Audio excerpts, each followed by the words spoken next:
जय श्री कृष्णा। स्वागत है आपका सारथी त्रिशला के साथ। कैसे हैं आप लोग? कैसा चल रहा है घर में सब? कार्तिक मास चालू हो गया है और इस कार्तिक मास के अंदर महालक्ष्मी जी की और विष्णु जी की विशेष पूजाएं की जाती हैं। ये कार्तिक मास हमारे घर में सुख, समृद्धि, शांति बढ़ाने के लिए बड़ा ही महत्वपूर्ण माह माना जाता है। कार्तिक मास में करे गए सारे कृत्यों से हम जन्मों जन्मांतर के पापों से मुक्ति पा लेते हैं। कार्तिक मास एक ऐसा मास है जिसके अंदर करे गए कार्य सीधा ईश को समर्पित होते हैं। हम इस कार्तिक मास के अंदर जो भी कार्य करते हैं वो सिद्ध स्वयं हो जाते हैं। ये पूरा ही मास अपने आप में एक बहुत ही ज़्यादा पवित्रता और साथ में शक्ति संगठित करके रखता है।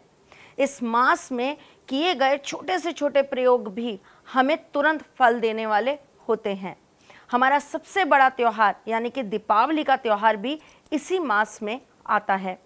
गोवर्धन की पूजा भी इसी मास में की जाती है और हमारे धन के देवता कुबेर की पूजा भी इसी मास में की जाती है।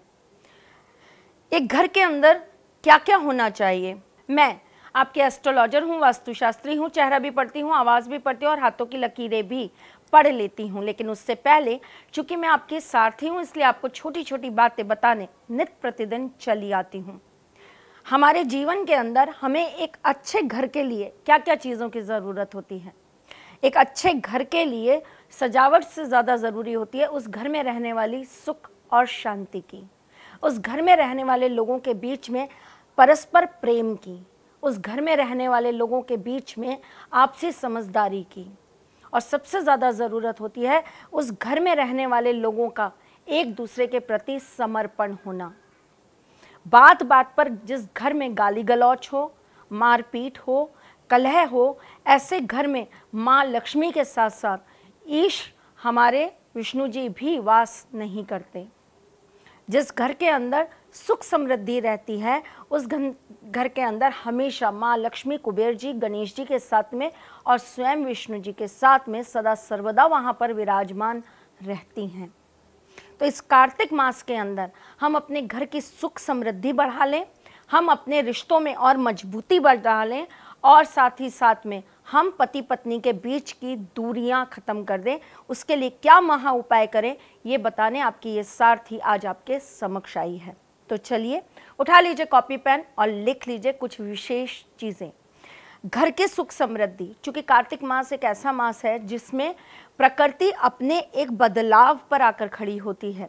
पूर्णतः हमारे जीवन के अंदर सर्दियों का आगमन होने लगता है, हमारी त्वचा सूखी और रूखी होने लगती है, हमारा गला, हमारा सिर, हमारी बॉडी अलग तरीके से प्रकृति के इस परिवर्तन के साथ बदलने लगती है। खराश होने लगती है, ठंडा पानी पसंद नहीं आता, बहुत ज़्यादा ठंडी चीज़ें इस समय हम खा नहीं पाते हैं, सिर हमें अच्छा लगता है अगर हम ढक कर रखें, और साथ ही साथ में हमारी बॉडी पे हमें कुछ गर्माहट जैसा कुछ हो तो हमें अच्छा फील होता है। ये प्रकृति देती है। लेकिन क्या आप ये जानते हैं कि हमें कार्तिक मास में क्या ऐसी और चीज़ें अपने साथ रखनी चाहिए जिनसे हमारे साथ एनर्जी भरपूर बनी रहे, घर में सुख शांति बनी रहे? जब वातावरण चेंज हो रहा है और वातावरण के अंदर सर्दी का आगमन हो रहा है तो घर का तापमान सामान्य डिग्री पे रखने के लिए उस घर में एक सामान्य डिग्री पर आपके घर की एनर्जी को लेवल करने के लिए आपको क्या क्या उपाय करने चाहिए? आपको अपने घर में कपूर निरंतर रूप से जलाना चाहिए। कार्तिक मास के अंदर आपके छत पे या आपके घर में कोई बालकनी हो वहाँ पर आपको सबसे ऊंची जगह पर आपको ले जाकर एक दिया टांगना चाहिए और संध्या के वक्त वो दिया आपको ज़रूर जलाना चाहिए। वो दिया ऐसे जलना चाहिए कि आपकी छत से दूर तक वो दिया दिखे, लोगों की नज़रों में आए। ये कार्य ज़रूर होना चाहिए। कार्तिक मास के अंदर तुलसी का पूजन विशेष रूप से बहुत ज़्यादा किया जाता है। तुलसी जी के पूजन के समय ये ज़रूर याद रखें कि आप तुलसी जी के साथ एक शालिग्राम ज़रूर रख दें कार्तिक के मास में। इससे आपके पति पत्नी के संबंधों में बहुत ज़्यादा मधुरता आती है। तुलसी शालिग्राम साथ में रखने पर तुलसी माँ पर आप लाल रंग की चुन्नी चढ़ाना ना भूलें और शालिग्राम पर आप पीतांबरी रंग का कपड़ा चढ़ाना बिल्कुल भी ना भूलें। हर गुरुवार के दिन आप तुलसी पर पीले रंगे हुए चावल चढ़ाना बिल्कुल भी ना भूलें। आप तुलसी में जब शाम को दिया जलाएं घी के दीपक का, तो उसके अंदर आप थोड़ी सी हल्दी या थोड़ी सी केसर डालना बिल्कुल भी ना भूलें। अगर आप ये चाहते हैं कि आपके घर में सुख समृद्धि बनी रहे, तो आप अपने घर के अंदर गोबर के उपले के ऊपर रोजाना गूगल और लोबान जरूर जलाएं। कार्तिक के मास में संध्या के समय तो ये कार्य आप विशेषतः रूप से जरूर करें। इससे आपके घर में बरकत आती है, इससे आपके घर में माँ लक्ष्मी के आने के लिए रास्ते खुलते हैं। कार्तिक मास के अंदर दियों का एक विशेष महत्व है। दीपावली इसी मास में आती है और इस मास के अंदर जगमगाती हुई रोशनी का एक अलग ही महत्व होता है। दशहरे से ही अधिकतर घरों के अंदर लाइटें लग गई हैं जो दिवाली तक लगी रहेंगी, कई लोगों के भाई दूज तक लगी रहेंगी और कई लोग तो देव उठनी 11 तक भी लगा के रखते हैं। कार्तिक मास के अंदर आप अपने मुख्य द्वार के आगे 2 दीपक रोजाना लगा के रखिए। ऐसा करने से घर में बरकत बढ़ती है, कर्जे से मुक्ति मिलती है, आपके घर के अंदर सुख और समृद्धि आती है, आपके घर के अंदर माँ लक्ष्मी का आगमन हमेशा बना रहता है। कार्तिक मास एक और विशेष चीज के लिए माना जाता है, महालक्ष्मी की पूजा के लिए। इस मास के अंदर अगर आप महालक्ष्मी की पूजा विष्णु सहस्त्र नाम के साथ करते हैं तो आपको दुगना फल प्राप्त होता है। अगर आप महालक्ष्मी की पूजा करते हैं और आप अपने पूजा स्थान पर अगर आप पारद का बना हुआ लक्ष्मी वाहन यानी कि उल्लू अगर आप रखते हैं तो इससे भी आपके घर के अंदर धन की वृद्धि होने लगती है। अगर आप कार्तिक मास के अंदर लक्ष्मी जी के वाहन का चित्र अपने घर के नॉर्थ में लगा के रखते हैं तो इससे भी धन वर्षा होती है और आपके घर के कभी भी अन्न के भंडारे कम नहीं होते, यानी कि आपके यहाँ पे बरकत कभी खत्म नहीं होती। अगर आप अपनी तिजोरी को गंगा जल से साफ करते रहते हैं और कार्तिक के पूरे शुक्रवार, जितने भी शुक्रवार कार्तिक को आते हैं, उस दिन अगर आप लक्ष्मी जी के मंत्र का जाप करके और लक्ष्मी जी का स्मरण करके उनके नामों की नामावली अगर आप पढ़ के अगर आप महालक्ष्मी का ध्यान करके अपने तिजोरी को अगरबत्ती धूप दिखाते हैं और उसके बाद आप अपनी तिजोरी के अंदर महालक्ष्मी को विराजमान करते हैं, तो ऐसा करने से भी आपके घर के अंदर सौभाग्य की वृद्धि होती है, भाग्य की वृद्धि होती है, पैसों की बरकत होती है, कर्जा उतर जाता है और आपको बिल्कुल भी किसी भी तरह की अशांति महसूस नहीं होती है।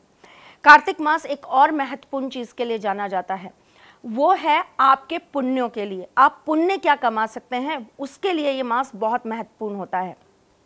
कार्तिक मास के अंदर हम छोटे छोटे उपाय करते हैं, हम छोटे छोटे दान करते हैं, वो हमारे लिए बहुत ही भाग्यशाली होता है। परंतु एक विशेष चीज ध्यान रखिएगा, कार्तिक मास में आप अपने बच्चों को भी दान करना सिखाइए। कार्तिक मास में आप अपने बच्चों से भी ओम का उच्चारण करवाना चालू करिए, उनके अंदर ऊर्जा का संचार होगा।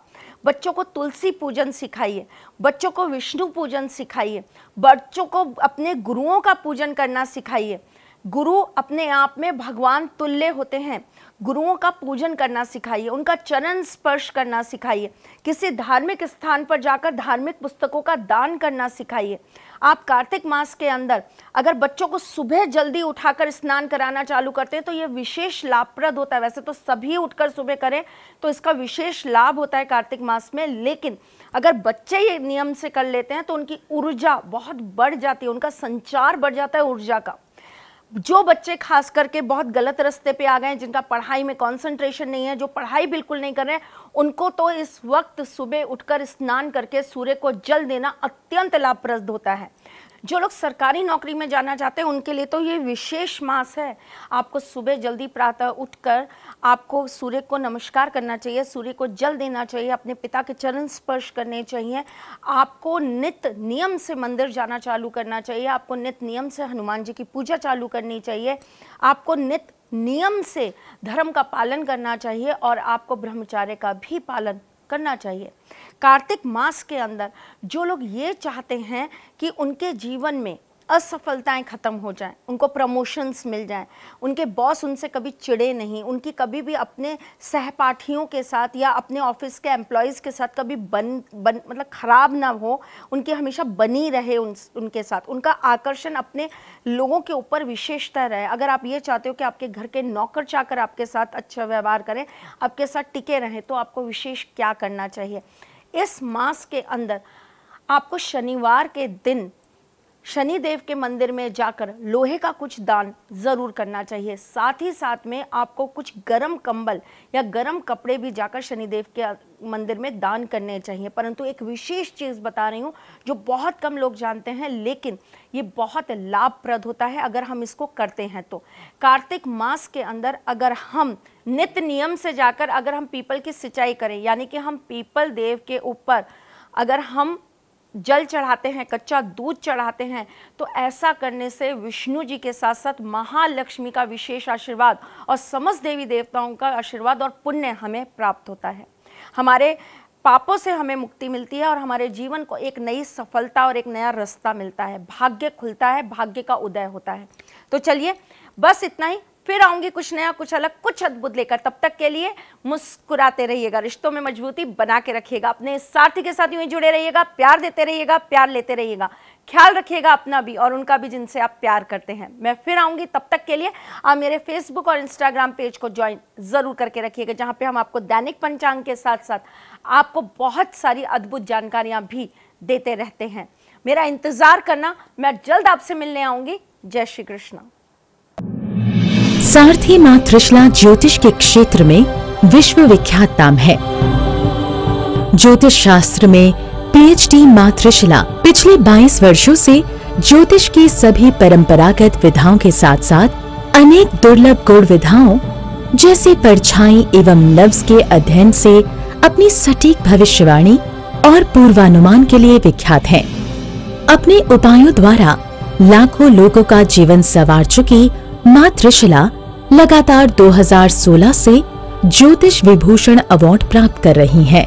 साल 2018 में उन्हें उत्तराखंड के मुख्यमंत्री त्रिवेंद्र सिंह रावत ने ज्योतिष विभूषण अवार्ड से सम्मानित किया था और साल 2016 में उन्हें राजस्थान में बेस्ट एस्ट्रोलॉजर के अवार्ड से नवाजा जा चुका है।